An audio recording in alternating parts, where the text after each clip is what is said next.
Hi, this is Brian Payton Joyner, and I have been waiting all year to do this particular video. Why? Because it's pumpkin season.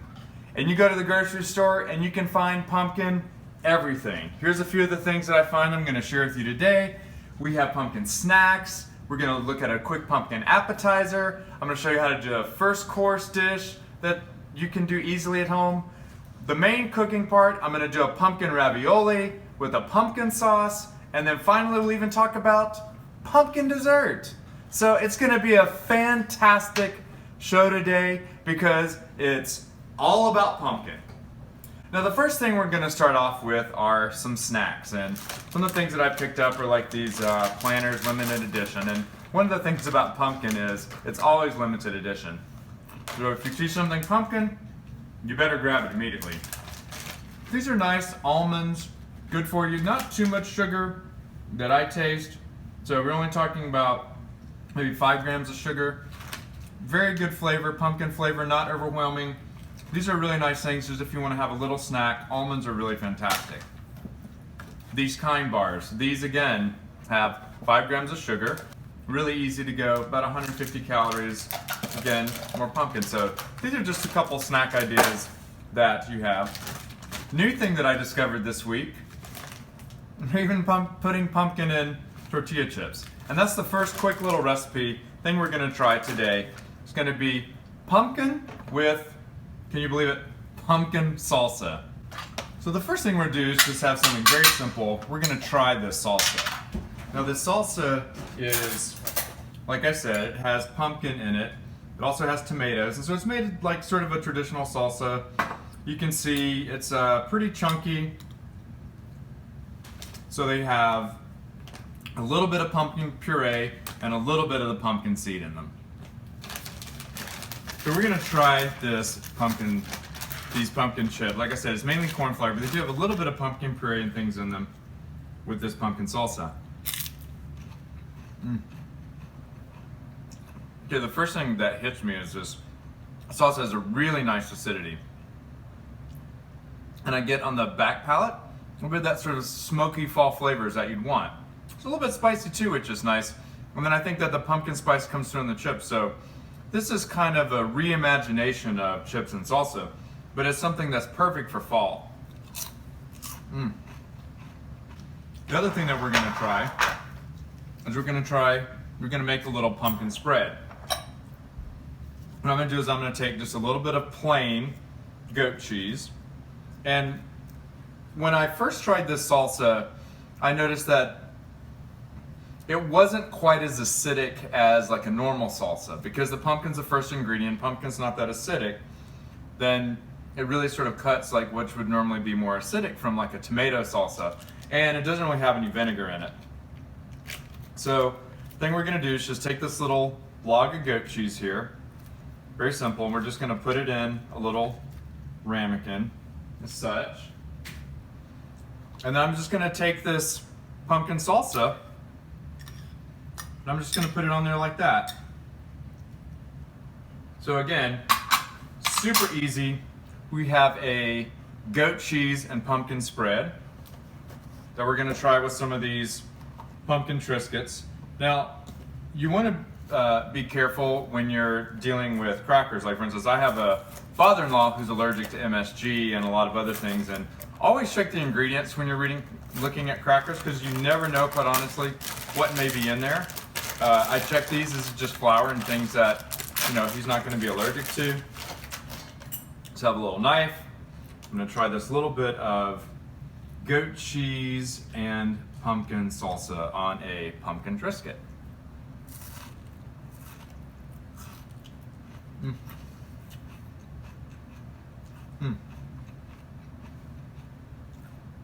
That's very interesting.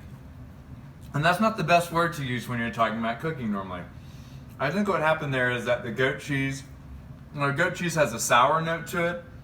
And I think when I first tasted this on its own, I thought it was a little less acidic than it actually was. And I'd sort of noticed that, you know, when I had the tortilla. So I could have gone with cream cheese, which probably would have been a better choice because it's not quite as acidic as the goat cheese. But I might be able to salvage this because that's one of the things that I am known for is being able to take something that maybe the flavor profile is not exactly right, and I can fix it. So let's see if that's something I can do. So I have, what I wanted from that was I wanted something that was a little sweet. So I'm gonna take this pumpkin seed brittle, again something I got at Trader Joe's, and tonight when we have my father-in-law and mother-in-law over for dinner, we're gonna just chop a little bit of this up and serve it over some vanilla ice cream. Super easy, perfect dessert. But for now, I'm just gonna sort of chop it up a little bit, and I'm gonna see what happens if I put this sweet, thing with the pumpkin seeds. If I try putting this on the goat cheese, if that's something that can sort of change the flavor profile of this particular sort of snack and see if it's better. But first of all, I will try this Triscuit. So now that we have something a little bit sweeter here, I'm going to put this on the cracker, a little bit maybe more of that pumpkin.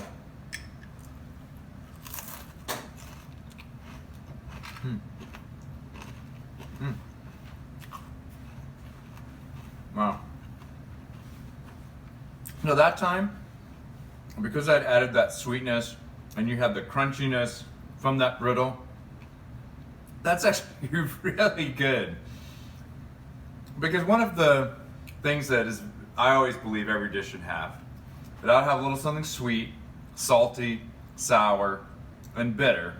And then it's also nice if you can add one of the fifth flavor that we weren't taught in school, but something that the Japanese discovered, which is umami. It's found in like mushrooms, truffles, Parmesan cheese, and things.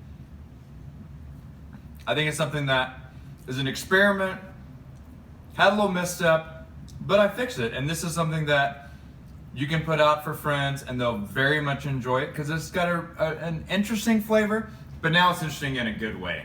So it's nice to fix that. So we've looked at some snacks. We have the kind bars, we have the nuts, we've looked at sort of appetizers that you might serve where you can make this delicious goat cheese and pumpkin salsa spread for crackers. We looked at having some tortilla chips with some salsa. The next thing we're gonna do is we're going to talk about what would be a good first course that you might serve at a dinner. I picked up this little package of pumpkin soup, and I make phenomenal soups from scratch. The problem is, and I just have no concept of starting level of ingredients with finishing level of ingredients.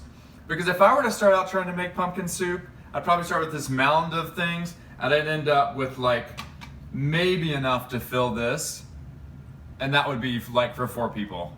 So I've sort of given up trying to actually make soups from scratch on a regular basis, and you can just buy something like this, and if you look at the serving size, this is 2 serving sizes. Seems a little small, so I might have picked up another one, but I'm actually gonna use this for sauce.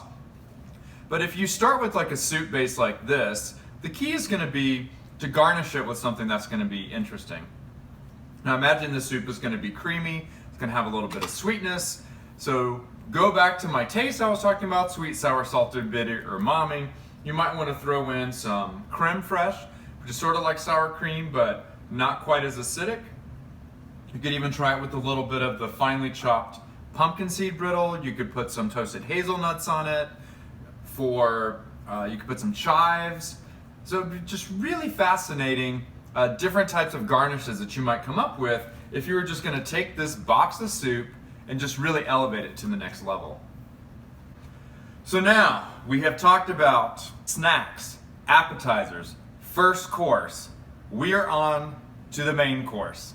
Hey, it's Brian Payton Joyner, and we're back, and we're gonna make a delicious pumpkin ravioli with pancetta, arugula, ricotta, and then just a little bit of honey drizzled on that. This is gonna have your sweet, sour, salty, bitter, umami, fat, all the 6 flavors that you're gonna wanna have as a pop in every dish. What we're gonna start with is, as the base for our pasta sauce, I'm gonna use this pumpkin soup. And this pumpkin soup, as you can see, it's pretty watery. So I'm gonna wanna take that and I'm gonna really want to reduce that down. Sort of like I said I like to do with all soups, is really just take them and reduce them. So I've got the pumpkin soup in the pan. I'm going to add this pancetta. I've got this pan already warmed up. Now, pancetta is an Italian style bacon. And I like getting this here that's already sort of chopped up. And you just put that in a pan. You can immediately, if the pan's hot, you know it's right because you hear it sizzle. I've got this red onion that I have chopped up. This is about half of a red onion. I'm gonna put that in there. Because the pancetta has so much fat in it, I'm not gonna need to add any additional oil. But I do wanna go ahead and add some of my seasonings here.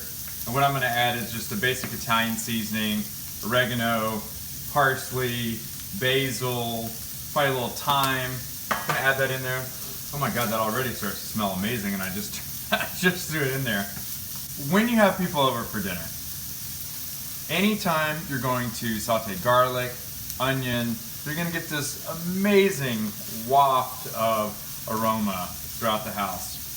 I remember one of the first times that I had my husband over, this is when we were still dating obviously, when I had my husband over for dinner, I had made a risotto, and the first thing that I always did in the risotto was to saute some sweet onions, because I grew up from South Carolina, we always used Vidalia onions, so I sauteed some sweet onions, and it just had this amazing aroma. So when you walk in and you get that smell, your taste buds start firing, you already get a little bit hungry. Now, as I look at this pumpkin, I see that it's not really starting to heat up that much yet. So I'm going to turn up the heat on that, on my stove here. I'm gonna stir it. Maybe I'll just kick it up for a little bit until it starts to get a little bit of a bubble. And one thing with this pancetta is you don't want the pancetta to cook too fast, because one of the big things that you want to do is you want to render a lot of that fat out of it. And what that will do is sort of the fat will render out, and then it sort of fries the rest of it, and you get this really delicious crunchy flavor from that pancetta. And it's something that is going to make this dish really shine. I'm going to talk about the rest of the items that we're going to put in here. I have this pumpkin ravioli that I got at Trader Joe's. You can find all sorts of pumpkin products. Seems like just about everybody's making this time of year. So one of the things I'm going to add is a little creaminess, and I have this ricotta cheese. Ricotta cheese is a fairly mild cheese, but it's something that's going to add a richness and a creaminess to this dish. I also have some arugula that we're going to throw in at the very end. Arugula is a bitter green, and that's going to sort of cut the sweetness of this pumpkin soup, this pumpkin sauce that I'm making. You can see that is at a nice roaring boil right now, and because it is so thin, I can go ahead and let it kind of boil a little bit more. Then the final thing that I'm going to do at the end is I'm going to drizzle it in a little honey, and I just have this honey which you keep in you don't keep honey in the refrigerator, you want to keep it in your pantry. But even in the pantry, that's crystallized a little bit. So what I'm doing is I'm just heating it up a little bit in some hot water that I'd actually taken from the pan here where I have my water going for the pasta. Oh my God, the pancetta and the onion and just a little bit of that is really incredible. You can tell I want to add a little bit of Italian seasoning to that.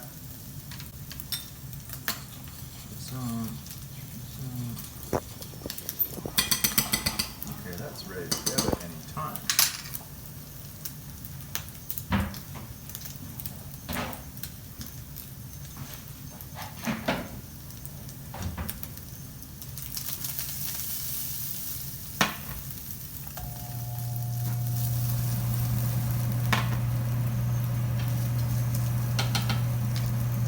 It's gonna take a while, so we don't just stop. Okay, so we're back.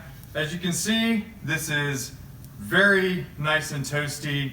So you get sort of that frothiness. You know that the bacon, which is the pancetta's Italian bacon, you know that that's done. You're gonna want to drain that on a paper towel, and you're gonna want to make sure that you kind of spread it out so all the little bits and pieces can be drained. Oh, that looks really good. It might look like it's a little bit toasty, but I can assure you, oh my God, they're so good. But it gives you that smokiness. It's almost like a nuttiness because I've cooked it like that. You can see that this is really thickening up a lot more so than it was, but it's not as thick as I would like it. So one thing that I'm going to do is I'm going to add this. This is a fat-free ricotta cheese, and I'm just going to add this. This is going to really thicken that up very nicely. And it's going to meld in there. You're going to have this luscious sauce. And I'm going to go ahead now and I'm going to cook this pumpkin ravioli. Now ravioli, if it's fresh like this, is not going to take very long at all. It's only going to take a couple minutes. And it's kind of difficult with ravioli to kind of tell when it's ready versus, this is my boiling water here with some salt I've added. With ravioli, it's kind of difficult to tell how to open the packages because they make them somehow child-proof as if there's narcotics in here, which maybe pumpkin, to some people, is narcotics. I know my mom thinks that for my husband, it's kind of like a drug or something. Like my mom was just in Ohio where they grow a lot of pumpkins, and she said that they have pumpkin everything. It's like you go into the store and they have pumpkin bagels, and they have pumpkin muffins, and they have pumpkin pies and cheesecakes and lattes and pretty much everything pumpkin, and there's pumpkin patches everywhere. So she called me up as they were coming back. She said, "Oh, I know LJ would love being here because I know how much he loves pumpkin." And you know, she's a very funny woman, so you see how orange this is. I think from what she said, the pumpkins in Ohio were the most orange she's seen. And she said that they were even more orange than Donald Trump's skin. Now, I'm not one to get political on my cooking shows, but that's just my mama. My pasta's done. What I'm gonna do is I'm gonna just use this slotted spoon here. One of the things, if you noticed while the pasta was cooking, was I did not allow it to come to a sort of a roaring boil. Ravioli can be pretty delicate, so you want to be a little more careful with ravioli. A lot of times, instead of just dumping the water, you know, like go off in the sink, I'm just going to do it like this. Also, one of the benefits is if for some reason, you know, this ravioli weren't done, it'd be pretty easy for me just to throw it back in the water. But the way that you test a ravioli is you want to just cut off a little bit of the corner there, and then that way you can tell if the pasta's done. Some people say it's when they float to the top, and I think that's true for some things, but I haven't found that to be completely true for everything. So I still have all my hot water ready to go if for some reason these raviolis weren't ready, but they are. So just a little tip, sort of, you know, drip that water back into there. So I'm gonna do 4 or 5 ravioli onto each of these plates. I'm gonna throw a little bit more arugula down because I think probably is sweet. When I tasted that sauce again, it was pretty sweet. So I'm just gonna throw a little bit of fresh arugula. Looks a little crazy, but that is just gonna melt in the pasta there. So I'm gonna do a little bit of this arugula, my pasta sauce. You don't have to use all the sauce. If you make more sauce, don't drown your pasta. I'm going to add this pancetta with the red onion. You can see this dish, you've got the orange and the yellow and the green and the vibrancy of the pancetta. Oh my God, this is such a beautiful dish. I'm gonna dig in here and I'm gonna have a bite of this. The pancetta is really nice and flavorful. You can taste that little bit of that red onion that has like a caramelized flavor, the sweetness of the pumpkin, along with the bitterness of the arugula. This is a fantastically balanced dish. This is Brian Payton Joyner. Thank you all for watching my video. Have a great week.